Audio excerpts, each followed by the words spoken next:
Les saluda a su hermano una vez más, su hermano y servidor Edgar Peña, su amigo Edgar Peña, en este su podcast. Bienvenidos sean todos en este su podcast del BTC o el BTC en inglés. Muchas gracias por esa acogida que han tenido para con nosotros, por su poderoso like, por estar mirando los videos, porque si no miraran los videos no estuviéramos motivados a seguir haciéndolo, ¿verdad? Y esperemos que haya sido de su bendición todos estos nuevos videos que hemos compartido. Este es el 10º ya que hemos compartido, ¿no? Y que siga siendo para su correcta edificación, y eso, lo que hemos creado el podcast es para que usted continúe reflexionando sobre su fe. Como dijo mi querido hermano Wilfred Galileo de Galileo la semana pasada, el podcast pasado, profundizar un poco más, ¿no? Sobre nuestra fe a través de la Escritura, ¿no? El día de hoy tenemos un invitado especial, ¿no? Que es el pastor ordenado de las Asambleas de Dios, Pastor Emanuel. Desde que lo conocí, al Pastor Emanuel, sentimos una afinidad y tiene la misma pasión. Le cuento que tiene la misma pasión que yo y que Wilfred, ¿no? De impactar a la comunidad, de servir a la comunidad, de alcanzar más personas con el Evangelio de Cristo y también de edificar a la iglesia a través de una doctrina de la teología sana. Pastor Emanuel es licenciado en teología, también él tiene su bachillerato en historia y tiene una maestría en pedagogía y también está haciendo un doctorado en progreso en pedagogía. Pastor Emanuel, saludos. Es un placer estar aquí con ustedes, a los que están oyendo, hermano Wilfred, hermano Edgar, gracias por la invitación. Espero poder desglosar algunos temas educativos y pedagogía, y es una bendición poder ser de servicio para ustedes. Amén, Dios les bendiga. Estamos en el 10º podcast. El 10º podcast. Dios les bendiga, gracias les damos por el apoyo que nos han brindado siempre, ¿verdad? Por ver los videos que hemos hecho. Por favor, siempre hacemos la invitación. Si usted no se ha suscrito a nuestro canal, suscríbase a nuestro canal. Estamos en el YouTube, en el Facebook, también tenemos el canal en Spotify también, ¿verdad? Por favor, síganos apoyando. Queremos siempre incitar a esa reflexión teológica, una reflexión más formal en cuanto a la teología, en cuanto a la Biblia, en cuanto al contexto en el que estamos viviendo, que muchas veces hay preguntas de actualidad que como cristianos no sabemos cómo contestar, y queremos brindar algún tipo de guía, algún tipo de ayuda a través de la Biblia, a través del contexto, a través de lo que el Señor nos ha permitido alcanzar, para que podamos juntos edificar el cuerpo de Cristo, ya que ese es nuestro propósito de estar aquí. Sí, ese es el propósito de estar aquí, ¿verdad? Entonces estamos muy agradecidos de que el Pastor Emanuel esté con nosotros, ¿verdad? Gracias que esté. Esperemos que no sea la última vez. Amén. La próxima sí, pues. Sí. ¿No? Y con nosotros también ya lo conocen a Galileo de Galileo, querido hermano Wilfred, un hombre, ¿no? Discípulo de Cristo, una mente, ya lo conocen ya clara, ¿no? Y bendecido de estar ahí en su amistad, ¿no? Y ahora con Pastor Emanuel, desde que lo conoció el pastor, le vi así él con nosotros, ¿no? La edificación de la iglesia, ¿no? El estudio y alcanzar las almas para Cristo. Y es interesante que el tema que vamos a estar tratando el día de hoy, vamos a tratar la manera de, a lo menos de presentar un contraste entre lo secular y lo cristiano, ¿sí? ¿Verdad? Que aunque parezca que estuvieran separados, no están, hay una correlación, y queremos tratar la manera de ver la importancia de ambas disciplinas de estudio dentro de la vida del pueblo de Dios, dentro de la vida del ser humano, ¿no? Sí, el tema a tratar el día de hoy es muy importante, creo, ¿no? Pedagogía, ¿no? La educación secular y la educación en contraste con la pedagogía cristiana. Exactamente. Entonces, ¿qué te parece si comenzamos? Amén. ¿Sí? Entonces, por educación nosotros entendemos que es la transmisión de conocimientos de una persona. Es educación, transmisión de conocimiento de una persona, ¿verdad? Para que ésta adquiera una determinada formación, tanto intelectual como moral, ¿no? Eso es lo que entendemos por educación, ¿sí? Ahora, en ese contexto, entonces entendemos que educación secular es la transmisión de conocimientos a una persona, pero sin tomar en cuenta a Dios o ningún sistema religioso. Ningún sistema religioso. ¿No? Por eso que la educación secular solamente está dirigida solamente para el hoy. Para ellos no hay una esperanza futura, ¿no? ¿Verdad? Sino para el hoy, ¿verdad? Y por educación cristiana nosotros lo que tenemos es eso, esa transmisión de ideas, ¿verdad? Esa transmisión de conocimiento a una persona, pero incluyéndolo a Dios.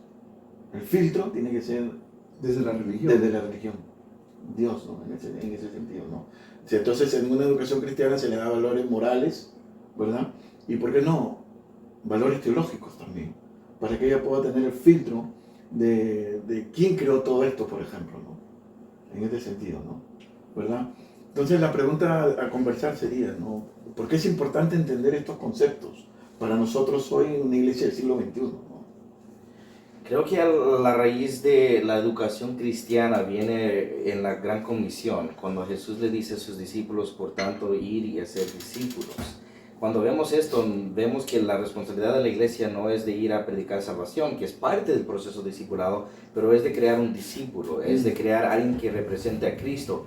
Y el proceso discipulado es un proceso, una jornada educativa, donde el estudiante está aprendiendo. Si nosotros solamente le damos información a una persona, quizás lo retenga, quizás sea información que les guste, material que les guste, pero deberíamos de ver una conexión del conocimiento, como he mencionado, con la acción. Sí. Estamos viendo algo muy interesante en la área educativa secular, donde la pedagogía, y hay una palabra que han introducido, andrología, donde están viendo que ya ahorita con los teléfonos, con las redes sociales, la información está ahí. Ya no se enfoca en la memorización, pero se enfoca en las habilidades del estudiante.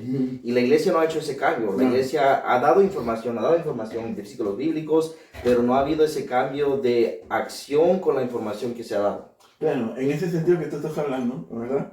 Pastor, en tanto la educación secular como la educación eclesial tienen una cosmovisión, pues.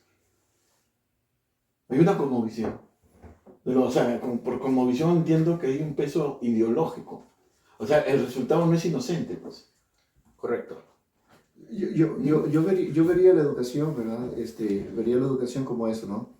La educación lo que hace es que prepara al ser humano con herramientas para desempeñar una función dentro de la sociedad. Sí. O sea, esa es la función de la educación, preparar al ser humano desde temprana edad, desde niños. O sea, la educación no comienza cuando uno es adulto o cuando uno entra a un... ¿verdad? El problema que nosotros, por el cual a veces tenemos, ¿verdad?, ciertas dificultades en entender el aspecto pedagógico, es que nosotros, la iglesia muchas veces también participa de la separación entre lo secular y lo religioso. Y la verdad, la iglesia no puede hacer esa separación, a excepción si atenta contra los fundamentos o los principios morales que la Biblia nos enseña, pero como parte para funcionar. O sea, aún hasta la educación cristiana nos da herramientas para que nosotros funcionemos dentro de una sociedad como cristianos, sí, ¿verdad? Entonces, si las herramientas que presenta la educación, ¿verdad? Porque pedagogía es lo que significa, ¿no? Claro, ¿verdad? Si las herramientas que presenta la educación no están bien definidas en formar el carácter del ser humano para funcionar, comienza a haber un problema, sí, ¿verdad? Es que lo que ustedes están diciendo es tal cual, porque la carga ideológica, hay una carga ideológica, o sea, toda educación no es inocente, pues. Entonces la carga ideológica es la que transforma al individuo, no, como dijo el pastor, no es el conocimiento en sí, sino es la carga ideológica detrás de ese conocimiento.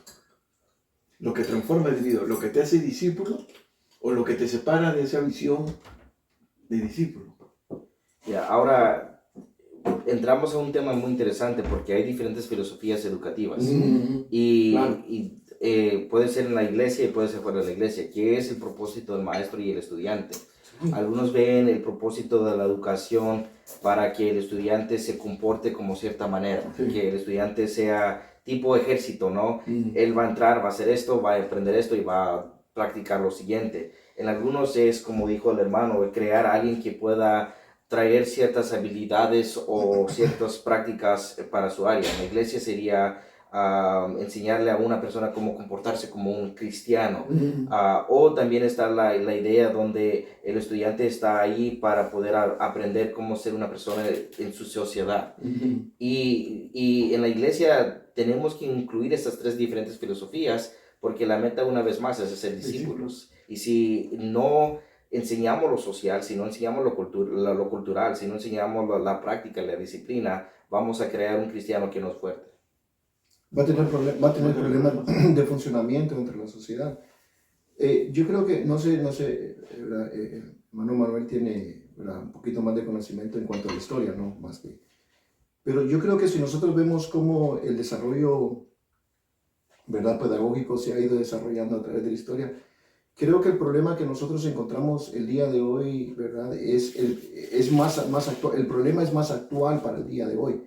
Porque desde que se ha separado, ¿verdad?, se ha separado, y lamentablemente ahora la pedagogía ha sido como invadida por teorías, ya no tanto por una acción pura de educación, porque la educación dentro de sí como una disciplina pura no tiene ninguna influencia que sea negativa para el ser humano, ¿verdad? ¿Por qué? Porque si nosotros vemos, por ejemplo, ¿no?, y aquí es donde muchas veces como padres no entendemos la diferencia entre la educación con nuestros hijos.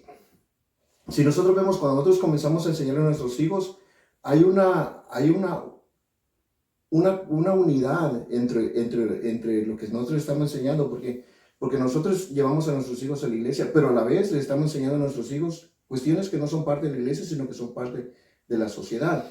El problema es que dentro de ese aprendizaje, las teorías que el día de hoy lamentablemente imperan, como aspectos filosóficos, ¿no?, ¿verdad?, esas son las que han distorsionado el aspecto puro de la educación. Y esas son las que están haciendo que la educación se vea como dividida entre secular y religioso. ¿Por qué? Porque ahora nosotros a la educación secular le llamamos malo hasta cierto punto, no tiene esos aspectos malos. ¿Por qué? Porque nosotros creemos que la educación secular aparta a los niños de Dios, aparta a los jóvenes de Dios. ¿Por qué? Porque nos enseña el aspecto religioso. El problema es que si nosotros, ¿verdad?, no tomamos en consideración esos peligros de la educación, ¿verdad?, pasa lo mismo con el aspecto religioso. Si nosotros no tomamos en cuenta los peligros también que pasan, ¿verdad?, porque están los dos polos opuestos. Nosotros tenemos que encontrar como padres o como educadores un punto medio donde, como decía el hermano, ¿no?, nuestra función como de hacer discípulos, ¿verdad?, no solamente es predicar el evangelio, sino cómo ser un buen esposo. Como tú estás diciendo bien, es una contraposición. Nosotros queremos ser discípulos para Cristo. La educación secular quiere ser discípulos para el secularum, pues. Quiere secularizar la mente de nuestros niños. O sea, ninguna educación, me da la impresión, es inocente, pues. Cada tipo de educación tiene su carga, una vez más ideológica, que te dirige, ¿no?, a cierto lugar que te quiere llevar. Cuando la escuela dominical comenzó en los Estados Unidos, la meta de la escuela dominical no era enseñar un estudio bíblico. Ellos usaron la escuela dominical para enseñar inglés, para enseñar cómo escribir, para enseñar matemática, para enseñar historia, para enseñar ciencia, para que cuando ellos aprendieran esto, ellos pudieran glorificar a Dios a través de toda esta materia. Claro. Y incluso las universidades que fueron comenzadas aquí en los Estados Unidos, que conocemos como las universidades con prestigio, Harvard, Yale, Princeton, comenzaron como seminarios bíblicos, como seminarios teológicos. Y es ahí donde la iglesia puede hacer esa conexión que hemos estado hablando, enseñándole a una persona las bases de la vida, de la esencia, del conocimiento, para poder sacarle la raíz del amor y misericordia de Dios que nos ha dado a través de las Escrituras. Claro. Yo concuerdo contigo, ¿no? Concuerdo contigo, pero la diferencia que tenemos en la educación secular, ¿no?, en esta contraposición y la educación eclesial, es que la educación secular constantemente está sacando y renueva ideas, ¿no? Y la educación cristiana muchas veces como que está estancado en unas ideas descontextualizadas. Y vamos a hablar ahorita en el último punto, ¿no?, el ser el encroche eclesial. Pero el seculorum, o sea, la sociedad constantemente renueva ideas, ¿no? Podemos hablar de ideología de género. Para hacer la propaganda, el 3 de enero vamos a estar hablando de eso, por favor, estén atentos, ¿no? De ideología de género. Ahora están hablando del transhumanismo. Se está hablando de una mente líquida, ¿no? Entonces constantemente están renovando ideas. ¿Qué pasa con la educación cristiana? Y creo que el desconecte es que en lo secular la gente sigue estudiando. En la iglesia la gente sigue estudiando lo mismo. Y no ha querido confrontarse con estos temas que los hace sentir incómodos. Se ha descontextualizado. Por primera vez estaba visitando 2 iglesias. Por primera vez oí que la iglesia estaba enseñando sobre lo que usted mencionó de la identidad de género. Pero por muchos años no se habló. ¿Por qué? Porque no tenían suficiente conocimiento del material y no sabían cómo iban a hablar contra o conforme esos temas. La educación siempre va a determinar nuestra forma de pensar, pues. Siempre va a determinar nuestra forma de pensar. Ahora imagínate una forma de pensar descontextualizada, pues. Yo creo que ahí es donde está el problema. Tal vez como iglesia hemos corrido el peligro. La ciencia como tal no es pecado, no es malo, es más, claro, la ciencia aún comprueba. Nos revela cómo Dios está creando, cómo hace las cosas, claro. Entonces, el problema yo creo que ha sido una campaña de desconcientización a la iglesia, de quererle presentar que la ciencia es pecado, que la ciencia es malo. Por eso muchos padres no quieren que sus hijos ya después de cierto nivel ya no lleguen, porque dicen van a pasar a cierto grado y después de ahí yo no sé qué va a pasar con mis hijos, ¿verdad? Entonces, nosotros mismos hemos como demonizado, podríamos decir. Nosotros mismos demonizado, ¿verdad? El estudio, ¿verdad? El proceso educativo. Wow. Lo que nosotros no hemos hecho, pienso yo, al menos en el área secular, es servir como filtros para ver qué es lo que nosotros estamos aprendiendo y qué es lo que nuestros hijos están aprendiendo. Porque nosotros hemos creado autoridades, ¿verdad? Hemos creado autoridades y solo hay ciertas personas que tienen cierta autoridad o cierto rigor, cierto peso académico para decir qué es y qué no es. Tal cual. ¿Verdad? Hablábamos nosotros cuando estábamos hablando acerca de los conflictos, ¿no? La polarización que existe. Sí. Y ahora existe una polarización filosófica, una polarización ideológica, tanto que como iglesia nos hemos desconectado de poder interactuar con el pensamiento que otras personas tienen. No solamente para entender los argumentos que tienen, sino para nosotros mismos prevernos, ¿verdad? Y ser precavidos para nosotros tener el argumento bíblico educativo para que nosotros podamos... Para hacer nuestra apología, pues. Debemos nosotros tener el diálogo con el contexto, el diálogo con el contexto, para poder hacer nuestra apología. Y nosotros muchas veces, ¿no? Y yo como creyente, utilizamos expresiones no bíblicas y las queremos a la fuerza poner en el contexto bíblico, desnaturalizando la correcta guía del pensamiento del escritor bíblico. Sucedió dos cosas comenzando en los 60s, en los 70s. El movimiento de santidad en las iglesias. Y el movimiento de santidad nos creó una guerra contra nosotros y la gente del mundo o de fuera, como quieran llamarle. Entonces era un pecado estudiar, como dicen, la ciencia, un material fuera de la Biblia. Sí. El problema con eso es que en la misma temporada crearon un concepto que la teología también era malo. Yo crecí en una temporada donde decían que la teología robaba la espiritualidad de la lectura. No sé si ustedes oyeron eso. También lo querían poner eso. El cristiano creció no sabiendo la Biblia ni sabiendo lo de afuera. Sí. Se desconectó completamente. Sí. Y no es un concepto nuevo, ha pasado desde toda la historia de la iglesia. Eso viene del siglo XX, del siglo XIX, claro, principio del siglo XX. Yeah. Claro, el producto de esa filosofía liberal, entonces la iglesia se comienza a enconchar, a burguesar en sí misma, ¿no?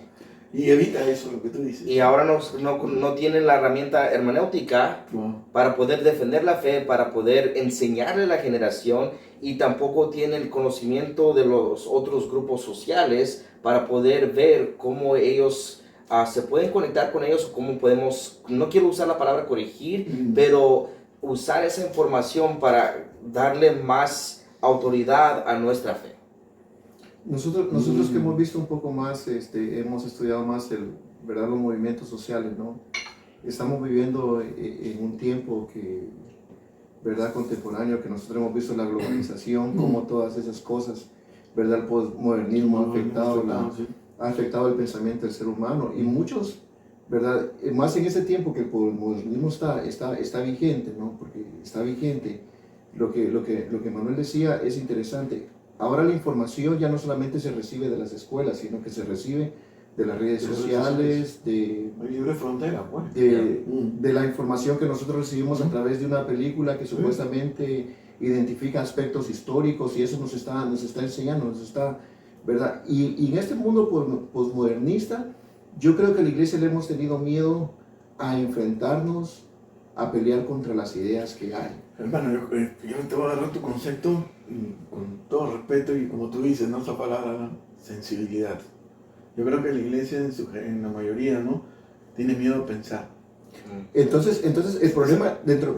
Sí, por favor, sí. El problema dentro del posmodernismo es que nosotros no nos hemos argumentado nosotros mismos en la expresión de nuestra fe. Claro. Yo siempre he tenido en cuenta lo que Pedro dice, ¿no? ¿Verdad? Lo que Pedro dice, le anuncia a la iglesia, le dice, si alguien pregunta acerca de tu fe, no dudes en dar una respuesta de tu fe. Sí. Y una respuesta que sea con amor, que sea con amabilidad, que sea con respeto, sí.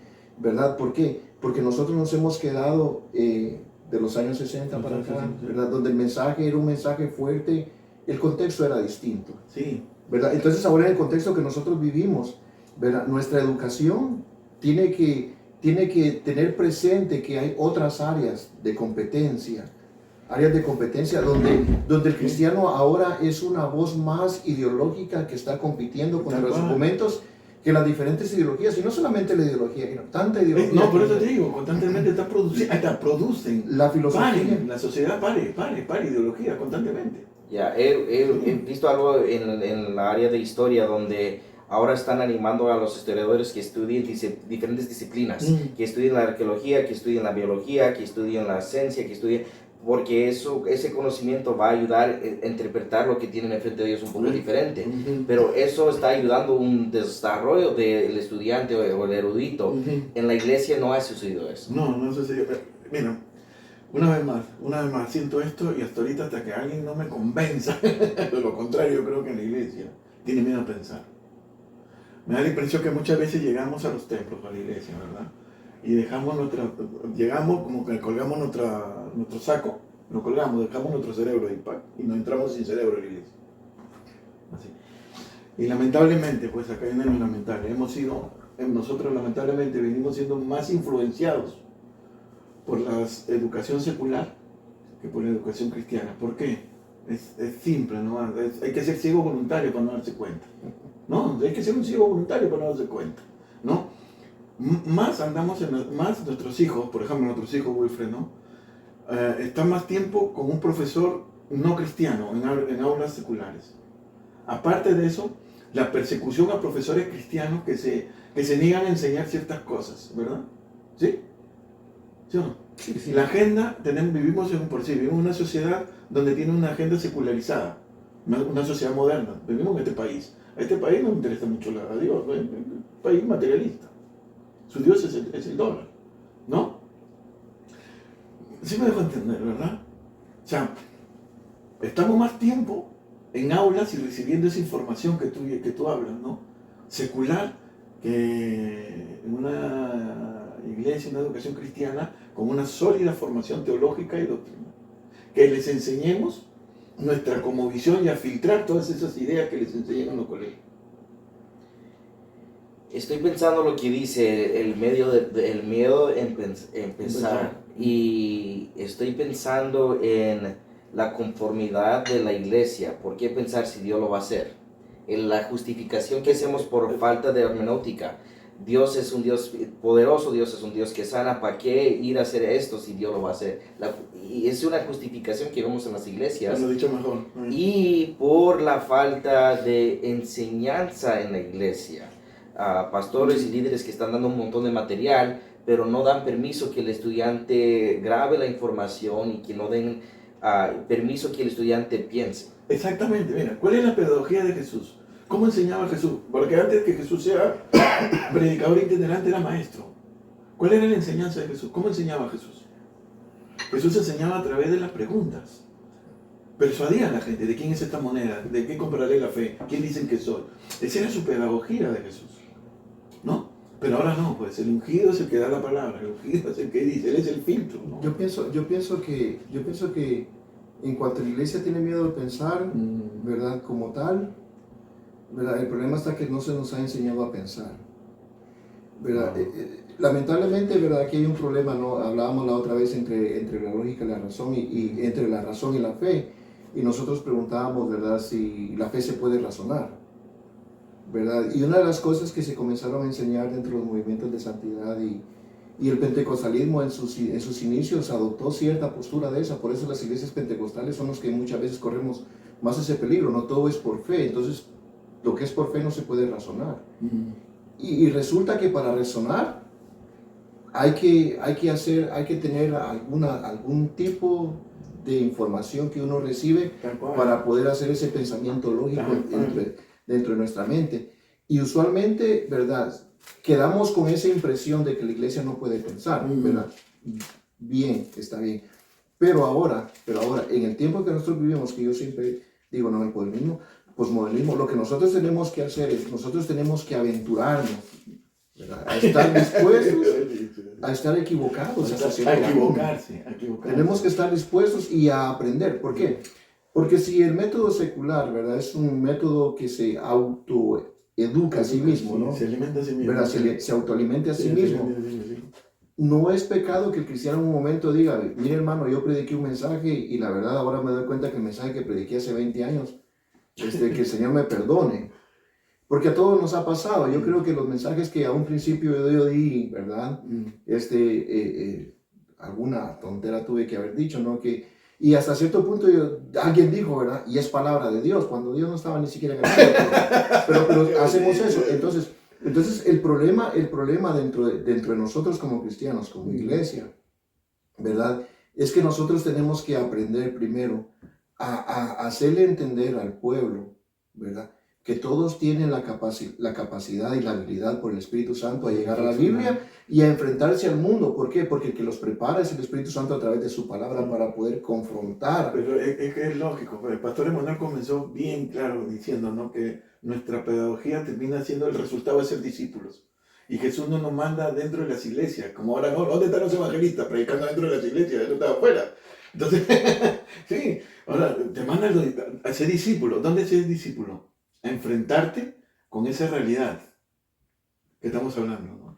Con esa realidad que estamos hablando. Yo creo también que debemos de diferenciar qué significa razón y qué significa racionalización. Y quiero entrar a eso. Sí. Cuando vemos la palabra fe en el libro de Hebreos, es el capítulo de fe, ¿no? Claro, de los héroes de la fe. sí. La palabra fe viene de la palabra griega pistis, que significa la convicción de la verdad. Lo que ha sucedido es que muchos tienen convicción, pero no tienen convicción en la verdad. Y no tienen convicción en la verdad porque no leen la Biblia. Si estudiamos las estadísticas del conocimiento bíblico, está menguando cada año más. Y es porque las próximas generaciones, mi generación, desafortunadamente, no está leyendo. Hay un analfabetismo bíblico galopante, ¿no? En todo el mundo. Todo el mundo. So, por falta de conocimiento bíblico, la gente está perdiendo esa conexión de razón. Jesús dice, yo soy el camino, la verdad y la vida. Y en esa desconexión de conocer a Jesús, de conocer la palabra de Dios, estamos perdiendo la verdad y estamos perdiendo la razón. La ciencia va conforme a lo que dice la Escritura. La ciencia nos enseña sobre el hombre y la mujer. La Biblia nos enseña lo mismo. So, el desconecto va a ser cuando la iglesia, y hablamos sobre la iglesia universal, cuando la iglesia comienza a regresar a la Escritura, a ver qué es lo que me dice la Escritura y cómo yo puedo aprender lo que me está diciendo. No solamente dar mi opinión, pero como usted dice, venir aprendiendo y reconocer cuando hemos fallado en nuestro aprendizaje. Hay un pasaje en la palabra del Señor y a mí me cautiva mucho, ¿no? Yo creo que ha sido tal vez una de las referencias o uno de los puntos de referencia que a lo menos para nosotros que somos padres, que tenemos hijos pequeños, tal vez para alguien que ya está adulto, pues tal vez no se puede aplicar de la misma manera para con nosotros, ¿no?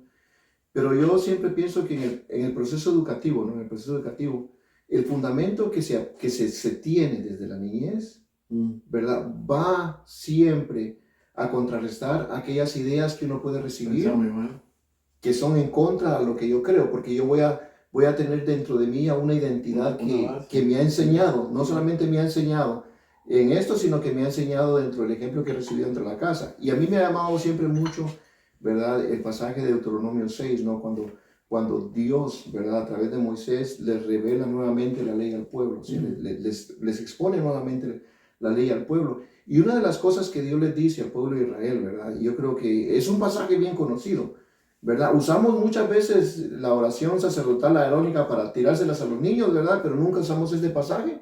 antes de la oración sacerdotal. Y yo creo que esto es muy importante. ¿Por qué? Porque lo que Dios le dice, ¿verdad? Lo que Dios le dice al pueblo de Israel antes de entrar en la tierra prometida, Deuteronomio 6, ¿verdad? El capítulo 6 dice, y estas palabras que yo te mando hoy estarán sobre tu corazón. Y para el hebreo, para el judío, el corazón no es el órgano que nosotros tenemos, o sea, la traducción se traduce como corazón. Pero si se está refiriendo a ese órgano de donde salen las emociones, de donde salen las intenciones, donde me obliga a pensar. Me obliga a pensar. ¿Verdad? Me obliga a pensar. ¿Verdad? Entonces, se está refiriendo más a esa acción de razonar, a esa acción de ver las cosas que yo estoy teniendo para poderlas entender. O sea, las tiene que entender. Las palabras de Dios, la gente tiene que entenderlas. El mensaje tiene que ser entendible. Entonces, Dios le dice a los padres, porque esta es una lección para los padres, ¿no? Les dice, y estas palabras que yo te mando hoy, ustedes se las tienen que repetir a sus hijos. ¿Cuántas veces? Todo el tiempo. Entonces, usted estaba diciendo algo interesante, ¿no? Nuestros hijos pasan en la escuela 7, 6, depende del grado en el que estén, ¿no? de 5 a 7 horas, ¿no? De 5 a 6 horas por ahí, ¿verdad? Y muchas veces nosotros le prestamos más importancia a eso que a lo que nuestros hijos reciben de nosotros en nuestras casas, de lo que es mi fe, de lo que es mi fe. Entonces, es muy difícil muchas veces, ¿verdad?, contrarrestar una idea que se ha tenido por 6, 7 horas todos los días a una idea que se recibe que 1, 2 veces a la semana, si nos va bien, si los padres llevan a sus hijos a la escuela dominical, que sería el caso ideal, ¿no?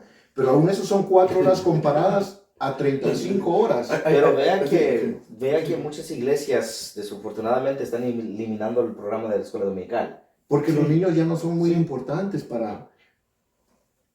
Es complicado, es complicado. ¿Qué te parece? Quédense ahí para lanzar la pregunta que vamos a abordar ahorita con ustedes, ¿verdad? Esta es la que estamos hablando, ¿eh? ¿Qué podemos hacer para aprovechar el tiempo que tenemos, ese poco tiempo que tenemos, ¿verdad?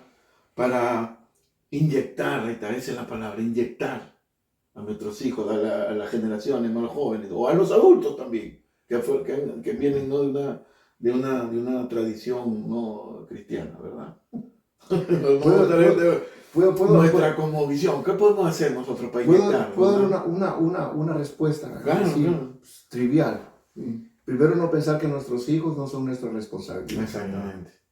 Yo creo que esa es la parte esencial con la que nosotros tenemos que comenzar. Porque si yo pienso que nuestros hijos no son responsabilidad mía, sino que son responsabilidad de alguien más, o sea, yo nunca voy a tomar la responsabilidad de las acciones que ellos van a tomar y voy a decir, no, pues el niño es así, así le enseñaron.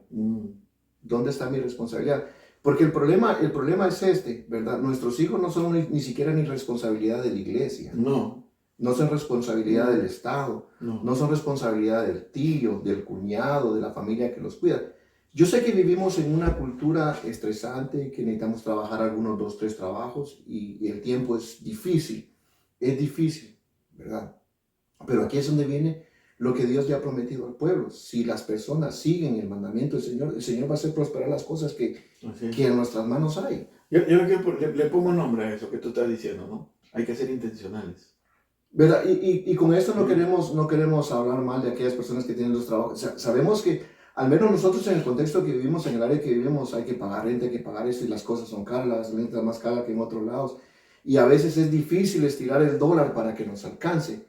Pero eso no significa que la responsabilidad se nos vaya a quitar. No. Y tiene que ver con las prioridades. Vean, yo le he dicho a mi iglesia, he sido maestro en la área secular, igual en el pastor de una iglesia. Yo le he dicho a los padres, si usted tiene que faltar el estudio el miércoles para asistir el Back to School Night o Open House de su estudiante en la escuela, prefiero que usted falte un día de la iglesia que su hijo se pierda en las calles. Claro, por eso hay que ser intencionales. Acá, en este tiempo, en este momento, como viene la sociedad secularizada, pariendo ideas, pariendo ideología, con carga ideológica de conocimiento, nosotros no debemos tener ya buenas intenciones. Debemos ser intencionales en esto.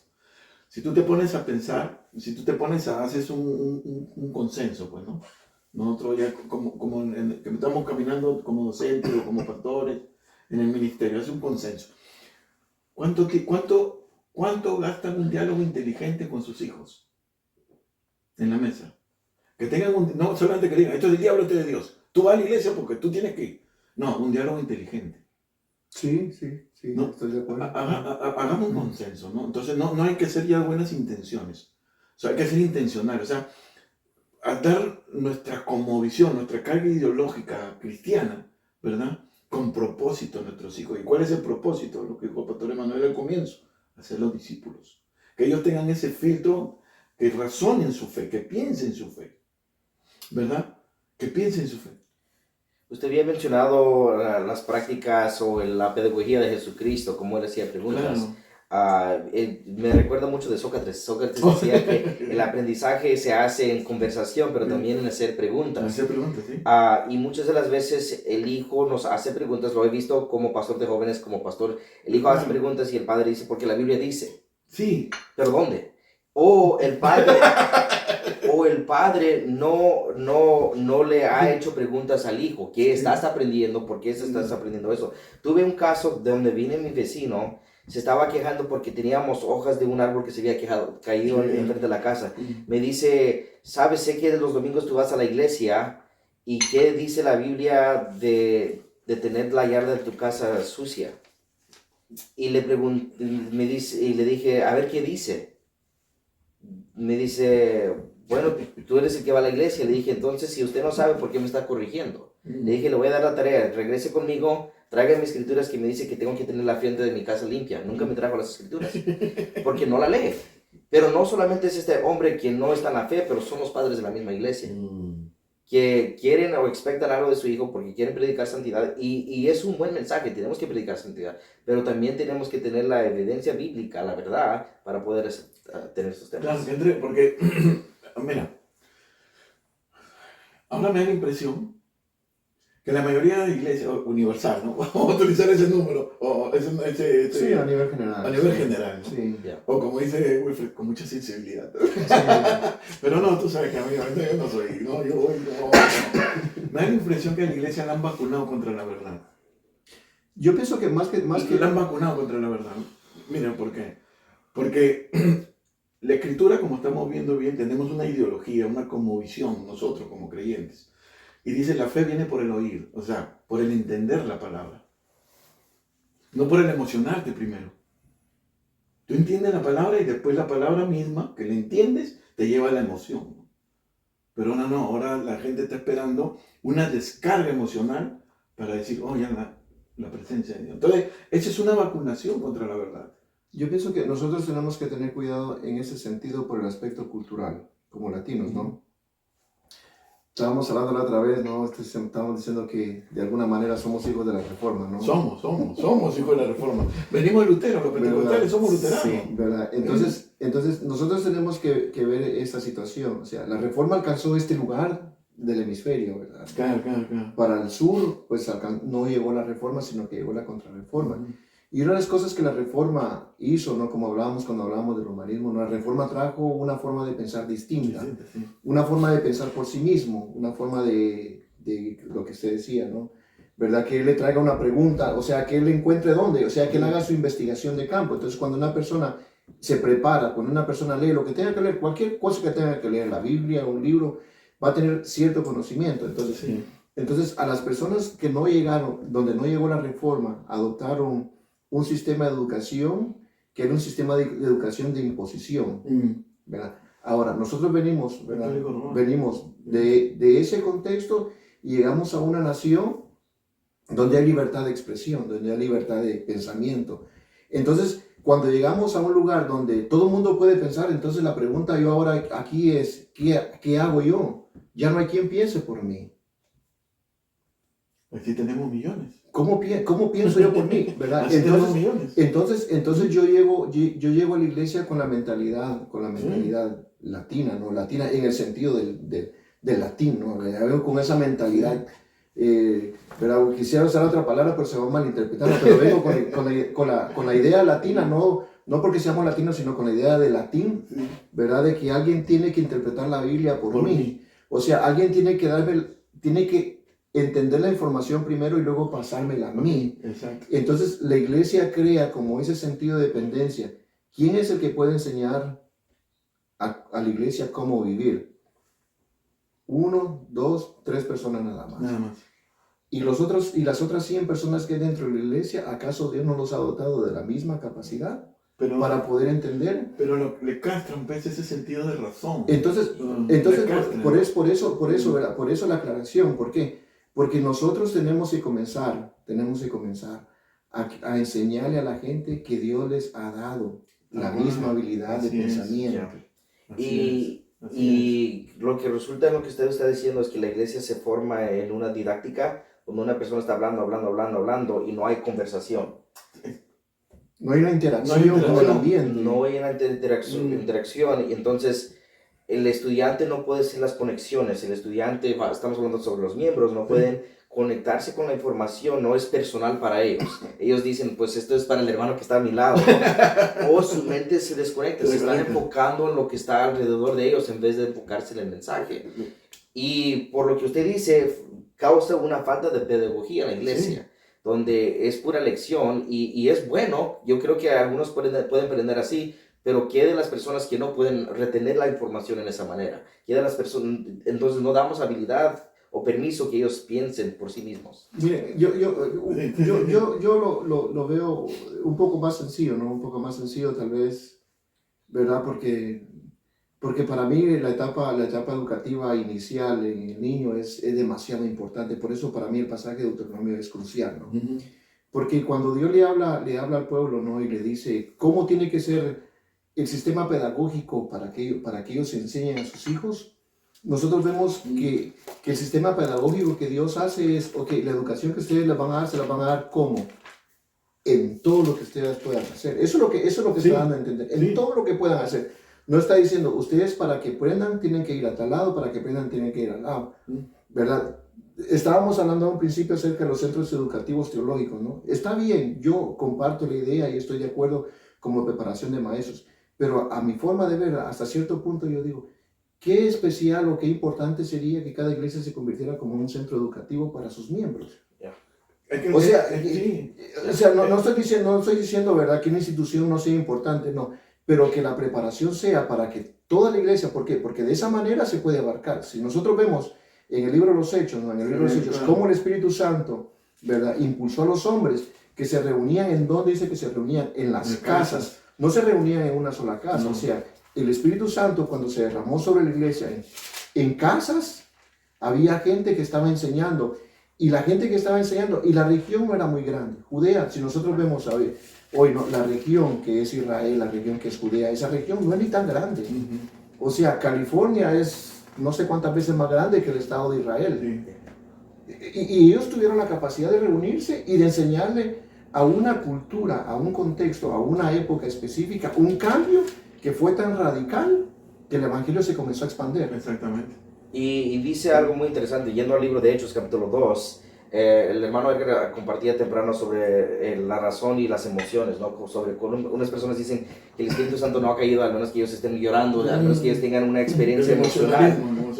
Y vemos en el libro de Hechos, cae el Espíritu Santo, tienen esa emoción, porque no podemos descalificar las emociones que están teniendo, pero también, y a lo que estaba diciendo usted, dice que no solamente habitaban en las casas, pero dice que voy a leerlo. Dice, todos los que habían creído estaban juntos y tenían en común todas las cosas, y viendo sus propiedades, bienes, se repartieron y perseveraron cada día en el templo y partiendo pan en la casa. O sea, habían las dos cosas. La vida del creyente en ese tiempo no solamente era reunirse en las casas, pero también en el templo. En el templo aprendían las leyes, aprendían lo cultural, aprendían y también estaban agarrando esta información en sus hogares. Tal cual, pero mira, si nosotros nos vamos de regreso al libro de los Hechos, ellos esperaron una palabra, entendieron una palabra, no actuaron por el emocionalismo. Y Jesús les dijo, espérese hasta que llegue, hasta que venga el poder, le dijo, ¿no? Entendieron la palabra, ¿no? Y ellos esperaron en oración, entendieron y la emoción misma los hizo orar, hasta que llegó pues el derramamiento del Espíritu Santo. Yo creo que en ese particular como pentecostales tenemos que tener un tanto de cuidado, porque el bautismo del Espíritu Santo para mucha gente, ¿verdad?, se convierte en un punto focal, o sea, se convierte en... Y el problema está que dentro del pentecostalismo nosotros hemos hecho, ¿quiénes tienen el Espíritu Santo? Los que hablan en lenguas, y no es lo que la Biblia enseña. La Biblia enseña que todo aquel que ha nacido de nuevo, dice que el Espíritu Santo viene y habita en esa persona. Claro, ese es el sello del Espíritu Santo. Pero tiene el Espíritu Santo como guía, como guía dentro sí, tal cual. Pero hay otra evidencia. Entonces, cuando nosotros vemos, si la persona no tiene la evidencia, ¿cuánta gente dentro de la iglesia no ha recibido esa evidencia inicial? Entonces, el problema está que hay personas que se autodescalifican por no tener esa evidencia inicial. Entonces, dentro del aspecto pedagógico, ¿verdad? La evidencia inicial del Espíritu Santo no es un indicativo para poder desarrollar la tarea educativa con la generación nueva. O sea, a eso es lo que me refiero, ¿no? ¿Verdad? ¿Por qué? Porque nos enfocamos en la evidencia inicial, como lo bautismo del Espíritu Santo, como aquello que abre las puertas y todo eso. ¿Y qué pasa si la persona tiene 20 años de ser cristiana y no ha recibido la evidencia inicial? ¿Acaso no puede enseñar a sus hijos? O sea, ese es el punto que yo no quiero que nosotros perdamos de vista. No, pues porque la enseñanza, como hemos estado en el punto, debe ser intencional. Y la intencionalidad, una vez más, no debe ser de buenas intenciones, sino debe ser con un propósito. Y la intencionalidad no solamente viene de la iglesia, tiene que ser un trabajo, pues, coordinado con los padres, primariamente paterno en el hogar. Porque nosotros hemos visto, ¿verdad?, el mover del Espíritu Santo solo dentro de la iglesia, pero nunca hemos visto el mover del Espíritu Santo fuera de la iglesia. No. Y la realidad es que la obra del Espíritu Santo en la iglesia es factible, o sea, se puede medir. Pero quede la labor del Espíritu Santo fuera de la iglesia. Por eso te digo, ¿cuántas veces nosotros en los hogares, hace un consenso, dije la palabra, hay un consenso, ¿no?, de la actividad del Espíritu Santo en los hogares de creyentes, ¿no? ¿Cuánto diálogo inteligente hay en nuestras mesas con nuestros hijos? Que nosotros enseñamos lo que dice el hermano, a reflexionar la fe.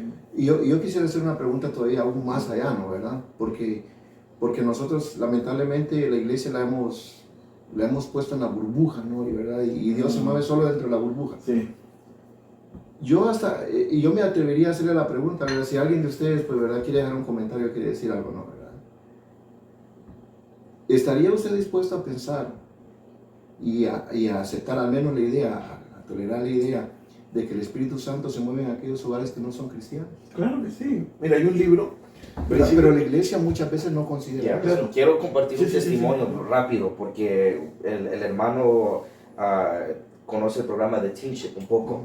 En Teenship es un programa educativo donde estamos enseñando a los estudiantes la Biblia, estamos enseñando el ministerio. Ahí tuvimos 5 personas bautizadas en el Espíritu Santo.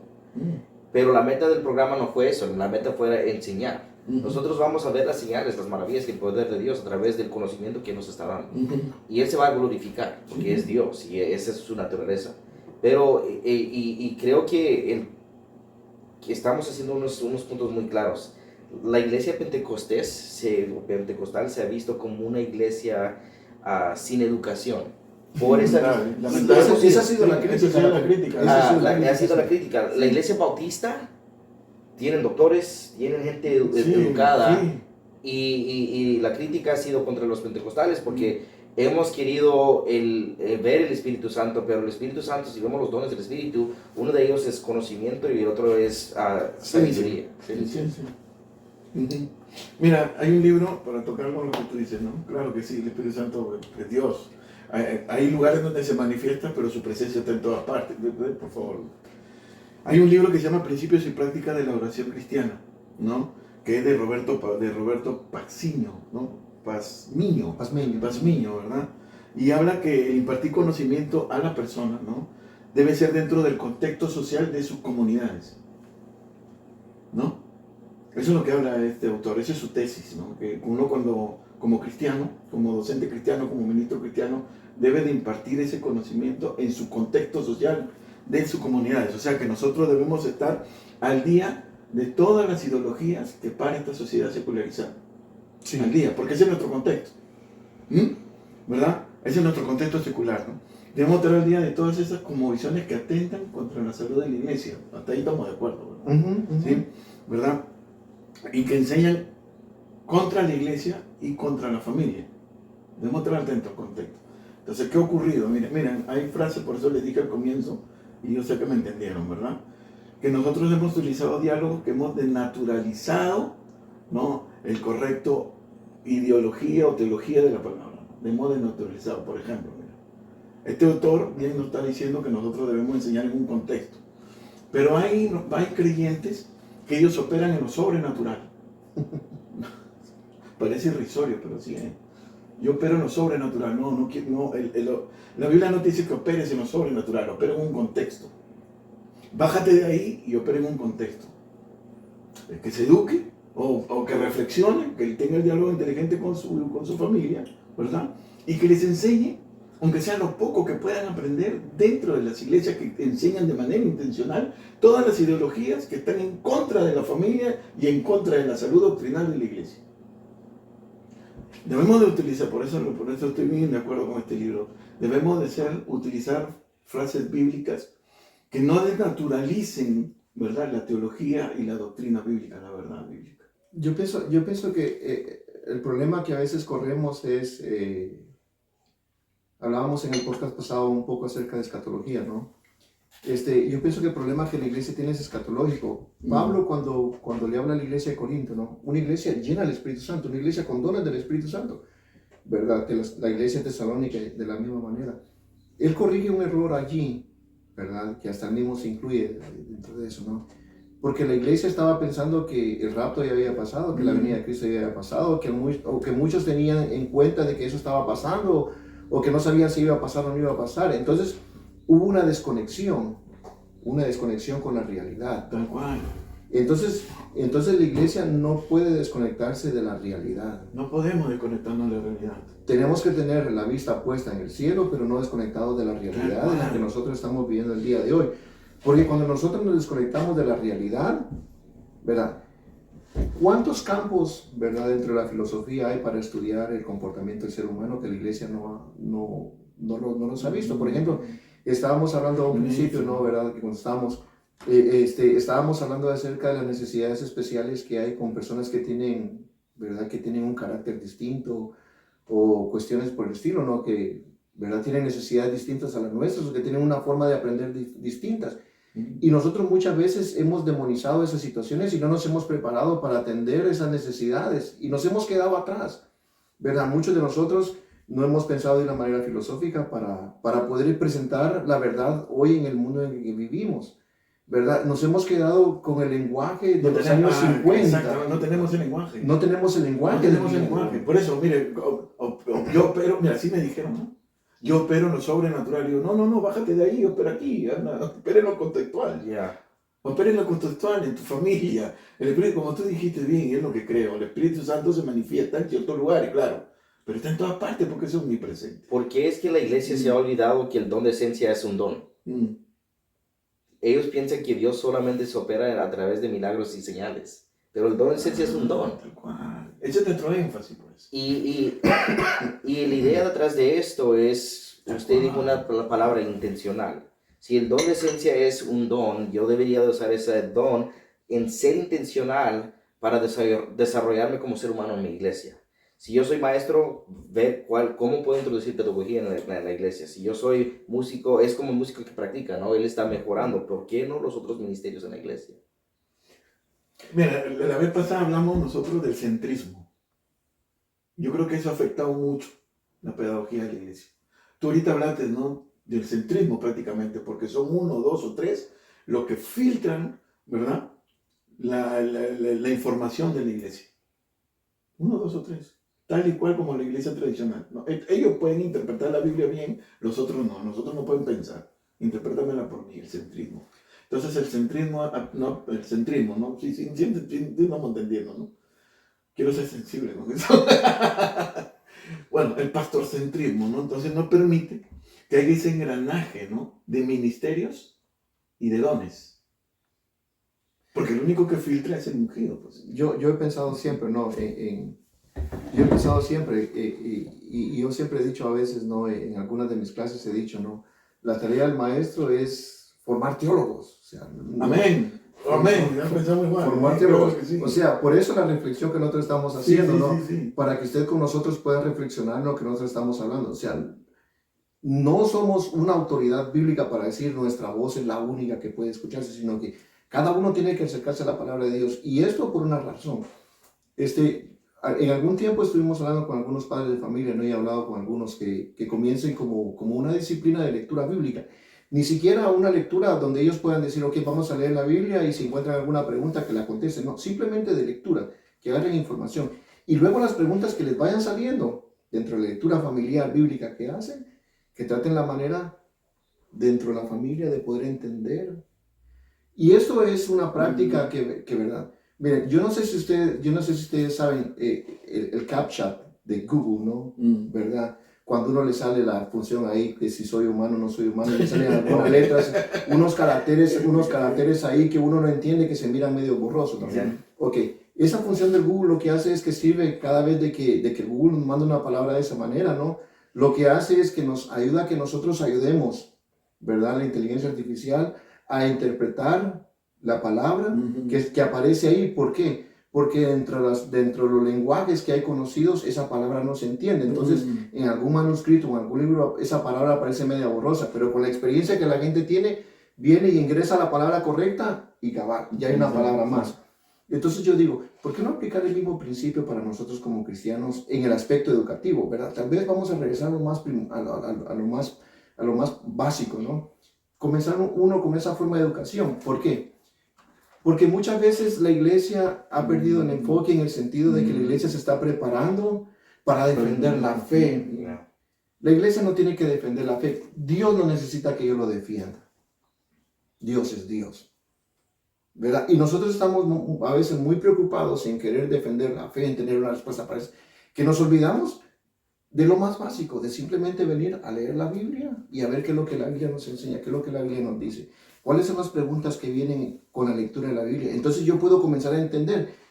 Cuando entonces ya la falsedad venga, yo ya tengo la verdad en mí que se va a contrastar y va a decir, esto no es compatible con lo que yo tengo de conocimiento ya en mi corazón. Entonces automáticamente, aunque yo me encuentre en un ambiente secular de educativo, eso ya encuentro rechazo, o sea, eso ya no tiene cabida. ¿Por qué?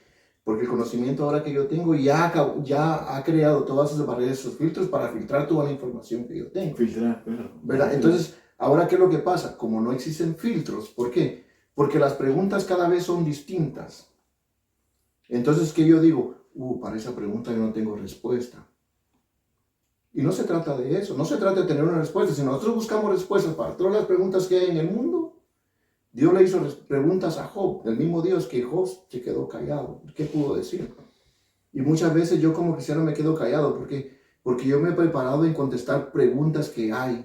Y no se trata de contestar preguntas, se trata de que yo venga ahora y me ponga la coraza de justicia, de la verdad de Dios, y que eso sirva como un escudo para que cuando venga la negatividad, cuando venga la falsedad, cuando venga la mentira, cuando venga el ataque ideológico del diablo, va a venir y no va a entrar. ¿Verdad?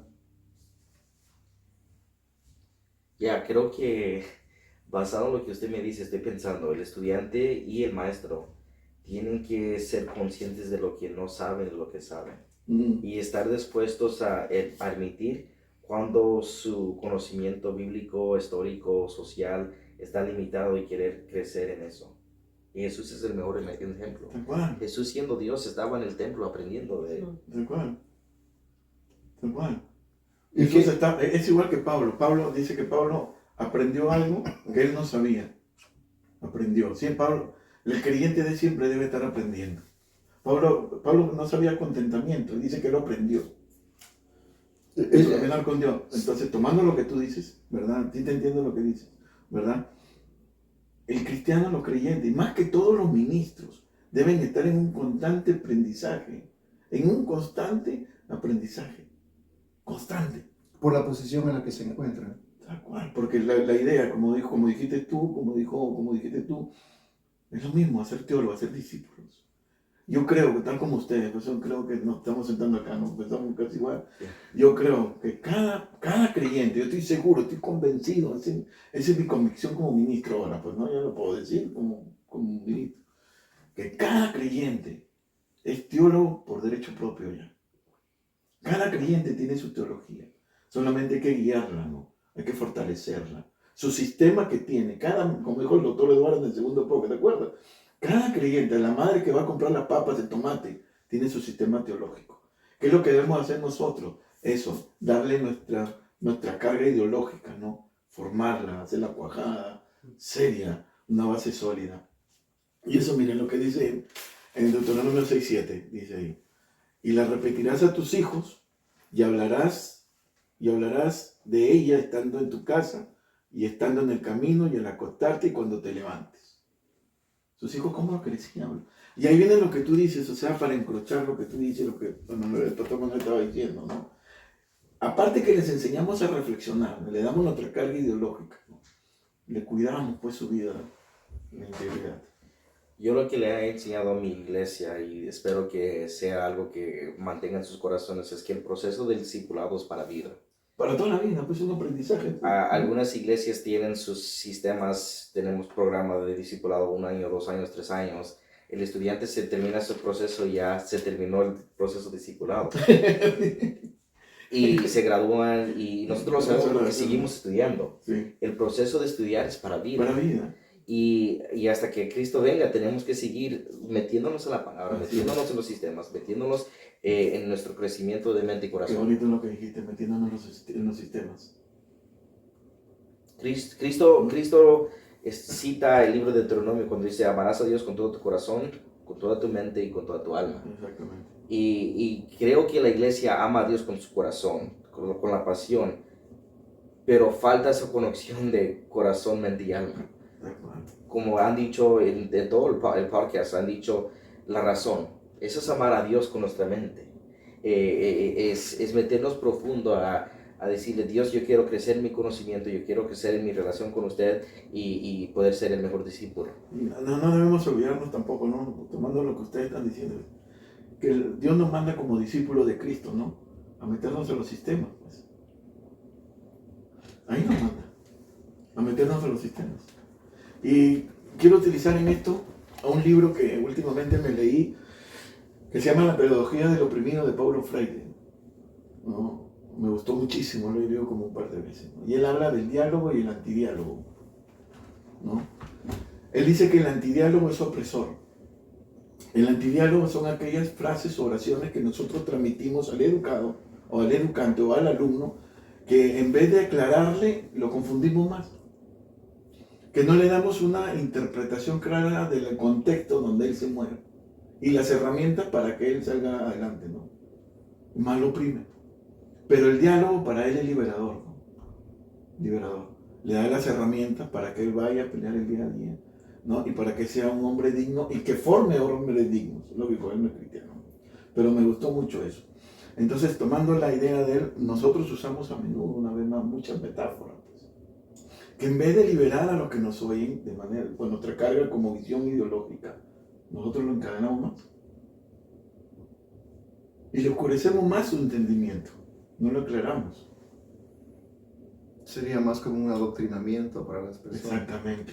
Eso es lo que está diciendo él en otras palabras. Sí, quiero ser sensible.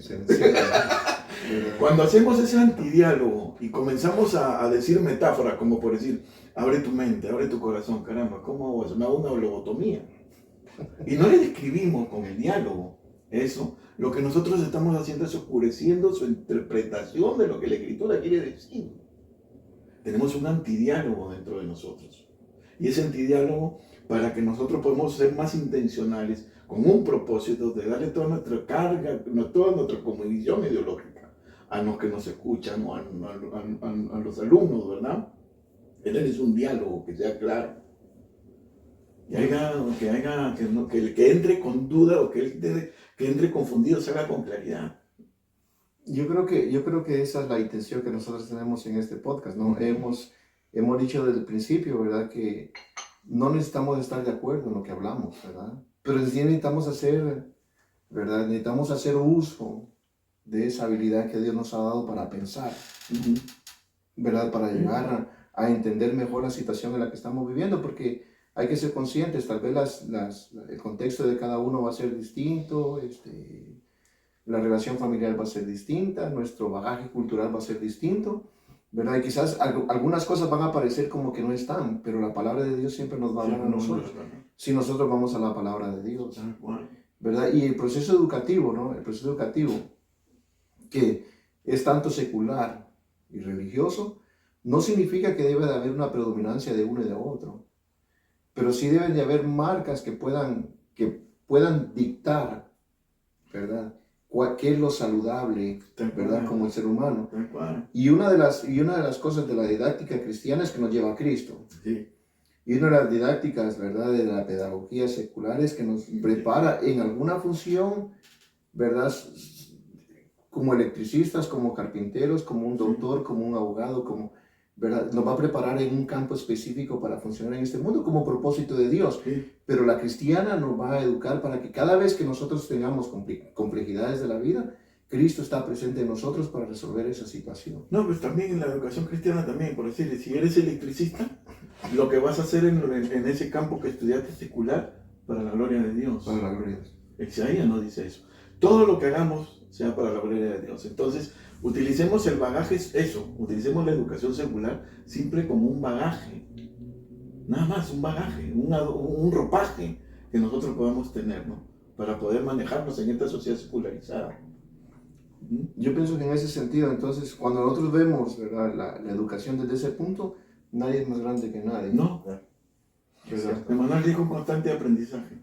Nadie, o sea, eso debemos hacer. Sí. Que el hecho de que alguien sea un doctor o yo sea Tal alguien que limpie casas no significa de que alguien sea más que yo. Hermano, cuando los puritanos pues, vinieron acá, mira cómo, ¿te acuerdas que hablamos de eso en el primer podcast, segundo podcast creo que fue?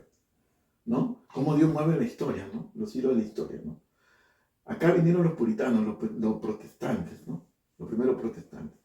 Entonces al zapatero, le enseñaron al zapatero, al herrero, ¿no? A todos esos profesiones, ¿no? O trabajos, de que eran dignos, porque glorificaban a Dios, ¿no? Mira qué hermoso. Pero allá no, pues en América fue diferente. Sí. Y trajeron al Cristo ibérico y dijeron que no, esos son oficios, los únicos que tienen profesiones es el clero, el abogado, el profesor y eso, el resto, no. Entonces, ¿no? Entonces la palabra de Dios nos ayuda a sentar los pies sobre la tierra y ver que cualquiera que sea nuestra posición, ¿verdad? Dentro de lo que hemos aprendido, ¿verdad? Entonces todo es para la gloria de Dios. Todo para la gloria de Dios. Todo es para la gloria de Dios. Colosenses 3:23 lo dice. Sí. Lo conozco en inglés. Do all things not for your earthly masters, but do them to God. Hacer todas las cosas hacia Dios. Ese puede ser un buen amarre, ¿no? Para todo lo que... Ese versículo ha sido mi guianza en estos últimos años de mis estudios. Porque y nosotros que estamos estudiando la teología sabemos que no estudiamos para nosotros, aunque sí nos beneficia, pero estudiamos para que Dios sea glorificado. Exactamente.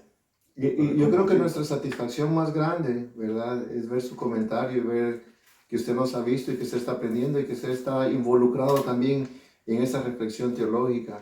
Así que por favor le pedimos que no se canse de vernos, ¿verdad? Siempre, si usted no está de acuerdo con algo, está en la libertad de podernos dejar un comentario. Sí. Nosotros vamos a respetar, ¿verdad? Su comentario y está bien. O sea, eso nos va a indicar de que usted está pensando juntamente con nosotros, ¿verdad?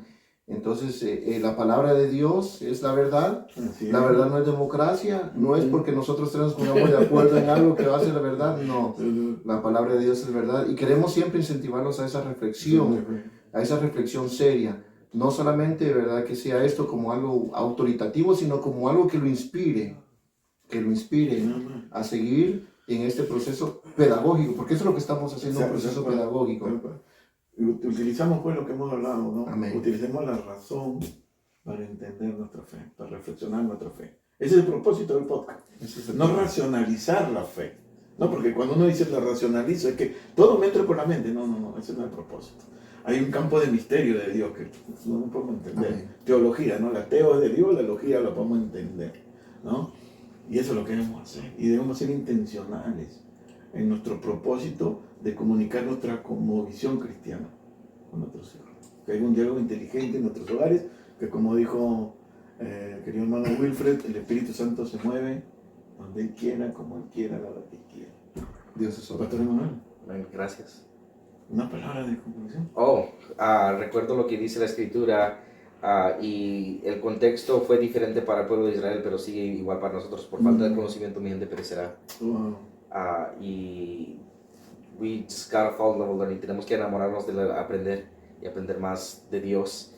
Y leyendo las escrituras, conectándonos con gente con diferentes conocimientos, vamos a poder sacarle más el jugo y el sabor a la escritura. Vamos a enriquecer. Como dijo, no sé quién dijo, Wilfred, creo que tú dijiste, ¿no? Los ministros, todos los creyentes, debemos ser continuos aprendices. Amén. Continuamente seguir aprendiendo. Y solamente para terminar, un comercial, ¿verdad? Un comercial. No hemos hecho comerciales hoy, pero vamos a hacer un comercial. Emanuel es director del CTS, es Centro de Estudios Teológicos, ¿verdad? De la red a la que nosotros pertenecemos.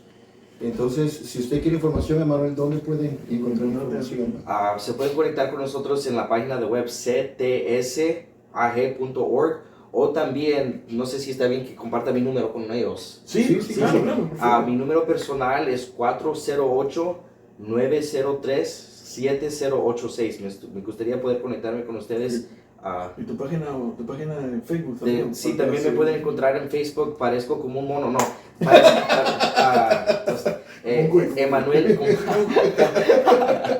Emanuel de la Torre, doble R en el de Torre y luego doble M en Emanuel. Ahí va a aparecer siempre la información para que usted pueda, si usted tiene interés de tener un estudio teológico un poco más formal, más formal, serio, puede comunicarse. Yo creo que es una buena oportunidad y si usted lo hace, yo creo que Dios le va a bendecir. Esa inversión de tiempo va a ser de beneficio para usted, para su familia, para la sociedad. Todos van a ganar. Así es. Amén. Entonces, nos despedimos. Dios les bendiga. Wilfred Linares. Su hermano Edgar Peña. Emanuel de la Torre. Dios le bendiga. Dios le bendiga.